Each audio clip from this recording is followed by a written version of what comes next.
사람이 세울 수 있지만 걸음을 주장하시는 것은 여호와 하나님이시다. 그래서 하나님의 절대 주권을 기억하고 순복할 것을 권면하는 경구입니다. 그래서 여기 계획한다는 말, 오늘 구절을 보시면은 사람이 마음으로 자기 길을 계획한다. 하샤브라는 원형인데 엮는다는 겁니다. 꾀한다, 뭐 생각한다, 고려한다, 뭐 계산한다, 상상한다, 의도한다, 아주 다양한 뜻이 있는 단어입니다. 계획한다. 그러니까 사람이 많은 계획이 있어도 무슨 일을 이루기 위해서 아주 그 세세히 그 과정과 결과들을 예측하면서 그죠? 아주 뭐 계속 도모하는 걸 나타냅니다. 강의형으로 돼 있어서 아주 치밀한 계획을 말합니다. 인생을 살아가는데 아주 치밀하게 계획을 뭐 이렇게 저렇게 막 하는 겁니다. 나는 이렇게 해서 이렇게 할 거고 20세는 어떻게 하고 30세는 어떻게 하고 뭐 이런 계획입니다. 그래서 나는 이런 인생을 살 거라고 하면서 그런 건데 이 계획들이 성사되는 여부는 여호와께 있다는 겁니다. 그렇게 아무리 해도 소용없고 뭐 물론 필요는 하겠지만 그게 자기 뜻대로 걷지 않고 걷는 걸음은 여호와께 달려 있다는 겁니다. 그러니까 인생이 마땅히 한 번밖에 없는 인생이기 때문에 계획을 짜는 게 맞습니다. 그래서 아주 열심히 짜야 되겠지만 다시 오지 않을 이 시간을 소중히 여기고 가치 있게 보내기 위한 치밀한 계획은 있어야 됩니다. 그러나 그것보다 더 중요한 것이 뭐냐 하면 자신의 걸음을 인도하시는 여호와의 절대 주권을 인정해야 된다는 겁니다. 하나님의 절대 주권. 그러니까 인생에게 있어서 삶이란 자기의 길인 듯하지만 실제로는 그 길을 자기의 뜻대로 움직여지는 것이 아니라 하나님이 의도하신 바에 따라서 움직여집니다. 그래서 칼빈이 기도를 정의하면서 그렇게 기도했죠.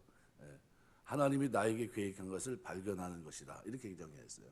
그러니까 하나님이 나에게 뭘 원하시는지 그거를 발견하는 게 가장 지혜로운 길이라는 거죠. 그러니까 이 땅에서 하나님 뜻 가운데 하나님 나를 통해 이 땅에서 뭘 하기를 원하십니까?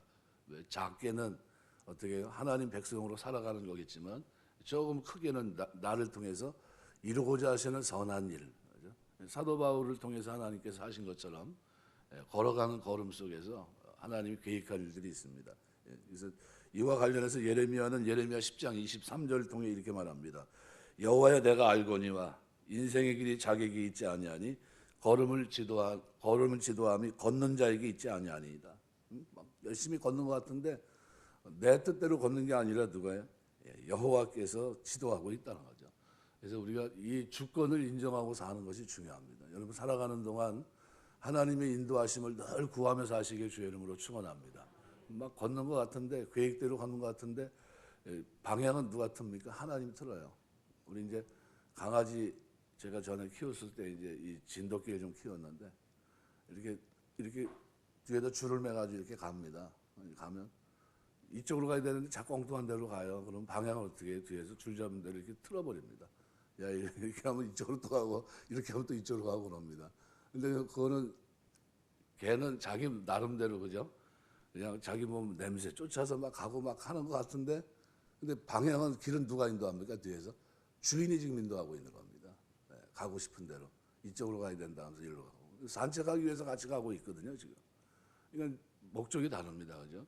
열심히 가는 것 같은데 뒤에서 지도하는 게 있는 거죠. 그래서 우리 하나님께서도 마찬가지입니다. 우리가 내 뜻대로 자유의지를 걷는 것 같은데 걷는 걸음을 하나님께서 주도하십니다. 내가 가서 이룰 수 있는 목적도 가치 있는 인생도 하나님의 손에 있습니다. 두 번째 10절에 보면 하나님의 말씀이 왕의 입술에 있은즉 재판할 때 그의 입이 그르치지 않는다. 여기 캐셈이란 하나님 말씀이라는 것은 신탁을 말합니다. 카스함이라는 동사인데 예언을 하다 어떤 것을 미리 알리다. 그러니까 신탁이에요. 그러니까 왕의 입술에 있는 이 신탁이 그러니까 하나님의 왕 이스라엘 왕이 하나님의 이름 이 이름을 들어서 판결을 선언하는 것을 반영한 표현입니다. 그래서 왕이 하나님 말씀에 입각해서 사건을 심리하고 하나님의 뜻임을 확신하고 선고를 내린다. 그것은 왕의 입술을 통한 신탁이라고 하는 것을 인정해야 된다. 그런 의미입니다. 그래서 신전왕국 이스라엘에게 있어서 왕은 하나님의 통치의 대리자입니다. 그래서 이 대리자의 자격으로 하나님 백성을 다스리는데 하나님으로부터 통치권을 위임받은 왕은 완전한 공의와 지혜로 무장돼 있어야 되고 공의를 행해야 된다는 겁니다. 그래서 하나님 말씀이 왕의 입술에 있은즉, 그죠? 신탁입니다. 하나님의 모든 명령이, 그래서 재판할 때 그의 입이 그르치지 아니하리라. 입법, 사법, 행정 모든 면에서 백성을 돌보는 위대한 목자로서의 임무를 수행해야 된다. 그래서 10절 하반절에서는 이러한 탁월한 권위와 중차대한 직분을 하나님 말씀이 왕의 입술에 있은즉 이렇게 나타나면서 재판할 때 그것이 있기 때문에, 하나님의 신탁이 있기 때문에 그 입이 그르치지 아니하리라. 그러니까 사람들의 두 가지 해석이 있습니다. 사람들이 왕의 입술에 하나님 말씀이 있다고 생각하기 때문에 그릇된 선고를 내리지 않도록 최선을 다하고 신중을 기하라, 이런 의미가 이렇게 해석하는 분이 있고, 또 상반절을 조건 구문으로 보면서 왕의 입술에 하나님 말씀이 있다면 그릇된 재판은 하지 않게 될 것이다 라는 의미로도 이해를 합니다. 어떻게 생각하든 상관없습니다.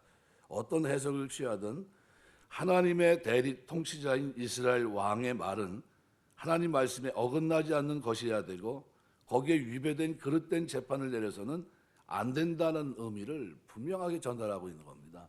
그럼 우리가 이 땅에 살면서 어떻게 살아야 되겠습니까? 신약 그리스도 안에서 왕 같은 제사장인데, 그러면 우리가 공의를 행하는 사람이 돼야 된다는 겁니다. 공의.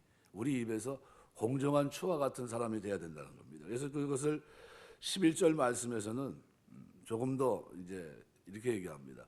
공평한 저울과 접시 저울은 여호와의 것이요 주머니 속의 저울추도 다 그가 지은 것이다. 그래서 공정한 저울이라는 것은 펠레스라는 단어인데, 이것은 평형을 유지하다 균형을 잡다라는 그런 의미인데, 무게를 측정하는 일반적인 저울을 말합니다. 일반적인 저울과 접시 저울, 모젠이란 말인데 양쪽에 두 개 접시로 되어 있는 저울을 말합니다. 그러니까 공평한 저울들이 여호와의 것이라고 하는 말은 이것들을 사용하는 데 있어서 여호와께서 항상 개입하심을 함축한 표현입니다. 공평한 저울. 그러니까 예수 믿는 사람들이 장사를 하는데 그 뭐로 공평한 장사를 해서 누가 봐도 저기는 진짜 적절한 가격에 잘 하는 데야, 저기는 들어가면 바가지 쓰는 데야, 이런 것들을 구분해야 된다는 거죠. 그러니까 주머니 속의 저울추, 에벤인데 이거는 일차적으로 돌을 뜻하지만 여긴 복수용으로 쓰여서 다양한 무게의 저울추를 말합니다. 다양한 무게의 저울추, 이것도 누가 지으셨습니까? 하나님이 지으셨다는 거예요. 그러니까 물건의 매매가 이루어지고 있는 현장에서 하나님이 친히 저울의 추를 간섭하신다는 거예요. 거기에 맞는 저울추가 달려져야 된다는 거예요. 그러니까 값어치 있는 거를 갖다 가볍게 달아서 팔지는 않을 거 아닙니까? 그죠? 마찬가지로 비싸게 팔아서는 안 된다는 거죠. 그러니까 상업적인 행위 하나하나에 하나님께서 역사하고 계시다. 그래서 따라서 본문은 상거래 시 눈에 보이는 이웃만을 생각할 것이 아니라 배후에서 간섭하시고 지켜보시는 보이지 않는 하나님의 손길과 시선까지 볼 수 있어야 된다는 것을 함축하고 있는 그런 표현입니다. 그래서 공평과 정직은 그 사회가 어느 정도 살만한 세상인가를 보여주는 잣대입니다.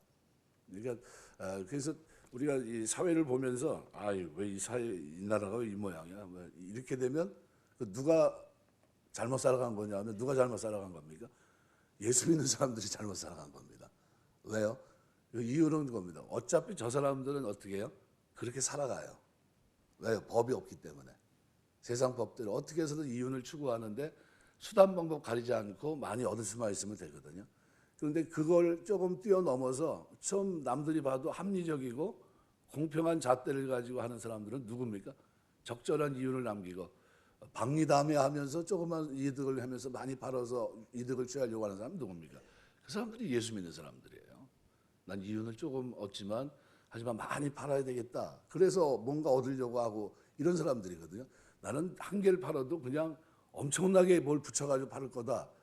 이렇게 하면 좀 불편한 거죠. 그죠? 남들이 봤을 때도.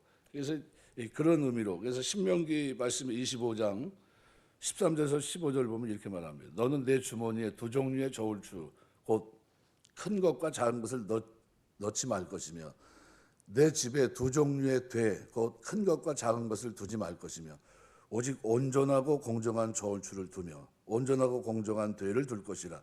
그리하면 내 하나님 여호와께서 내게 주시는 땅에서 내 날이 길리라.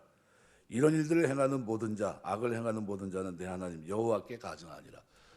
전에 뭐 쌀을 이렇게, 지금은 참 보기 드문 광경이 됐습니다. 쌀을 지금도 이렇게 막 가가지고 조금씩 대로 팔고 그런 건 잘 못 봤습니다. 요즘은 이렇게 포로 팔고 뭐 이렇게 보통 이렇게 포장해서 나오니까요.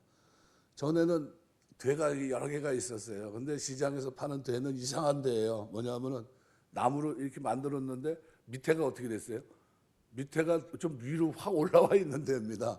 그래가지고 이렇게 보면 굉장히 크고 좋은데 깊이는 어때요? 얕아요. 그리고 여기다 위에다 잔뜩 그냥 뭐 이렇게 해가지고 주는 것 같은데 나중에 보면 어떻게 해요? 속은 것 같아요. 왜냐하면 달아보면 좀 작아요. 이게 무슨 얘기냐면은 그런 되를 만들어 놓고 하는 겁니다. 그래가지고 그 앞에서는 기분이 좋아요. 왜 좋으냐면 잔뜩 이렇게 엎어가지고 막 그렇게 이렇게 높여놨잖아요. 높여놓은 데다가 또 조금 더 추가해가지고 주는 것처럼 이렇게 해가지고 쏟아 넣거든요. 그런데 그렇게 해도 밑에가 어떻게 됐습니까? 밑에가 올라와 있으니까 아무리 그렇게 해도 우리가 말한 대로 뭐 5kg짜리면 5kg에 도달하지 못하는 겁니다. 그렇게 그런 거는 잘못됐다는 거죠. 그렇게 하지 말라는 거예요. 차라리 어떻게 하라는 겁니까? 성경에서 말하는 거는 남들이 봐도 이렇게 봐서 공평하게 그냥 칼을 딱 자르듯이 자르더라도, 예? 그 추가하지 않더라도 여기 가면 어떻게 해요? 5kg짜리면 5kg가 딱 들어올 수 있게 하라, 이게 얘기입니다. 공평한 추를 하나님께서 원한다는 거예요. 그러니까 예수 믿으면서 장사 잘 되게 하려고 하면서 속이면서 팔면 안 되겠죠, 그죠?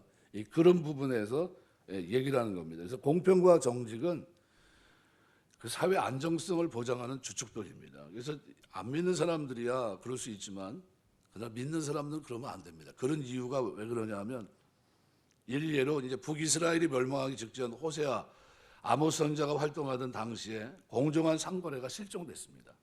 그래서 당시 상인들은 궁핍한 자를 삼키며 가난한 자를 망하게 했을 뿐만 아니라 헐값에 사람을 사고 파는 등 타락이 극에 달합니다. 호세아 12장 7절이나 아모스 4장 4절 5절 말씀들. 그러니까 그러한 현상이 북이스라엘에만 있었냐면 안 그렇습니다. 남유다에도 있어요.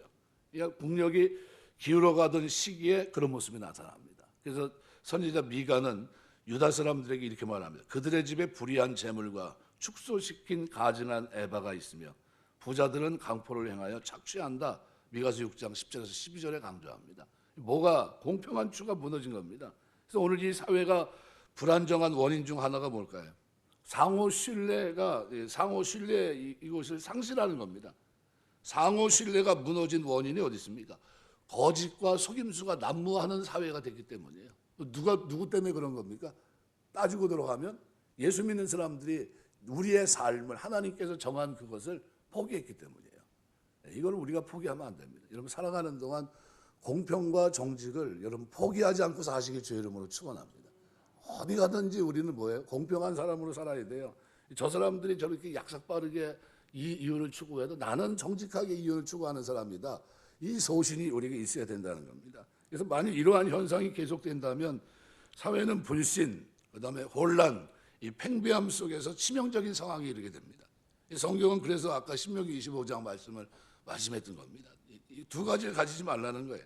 우리 사회를 참되게 하고 든든하게 하고 복되게 하는 길은 공평과 정직이 흐르는 겁니다. 그래서 시편 15편 2절 보면 정직하게 행하며 공의를 일사하며 그 마음에 진실을 말하며 그 혀로 참소치 아니하고 뭐 이렇게 쭉 얘기하면 여호와여 주의 성산에 거할 자 누구? 주의 집에 거할 자 누굽니까? 정직하게 하며 공의를 행하며 그 마음에 진실을 말하고.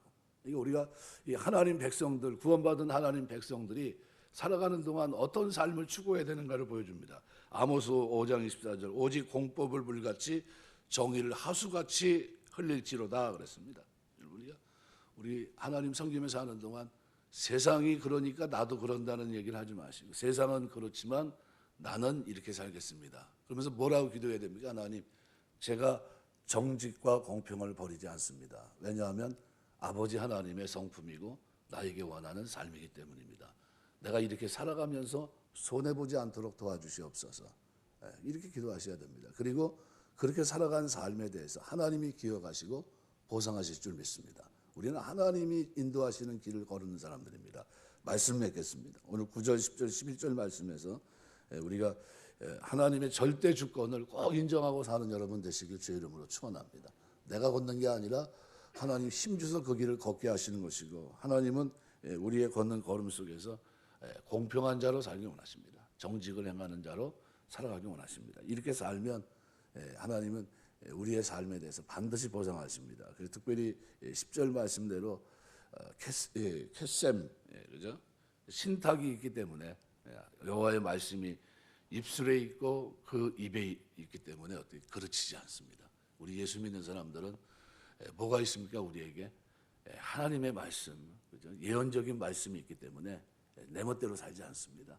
하나님의 말씀을 따라 바르게 생각하고 바르게 판단하고, 그런 가운데 우리가 사는 세상에 하나님의 은혜와 공평한 정직이 흐르는, 공의가 흐르는 그런 사회가 됩니다. 그래서 오늘 우리 한 사람 한 사람이 이 땅에 살아가는 동안 하나님의 공의가 여러분의 삶을 통해서 흐르게 되시길 주의 이름으로 축원합니다. 기도하겠습니다.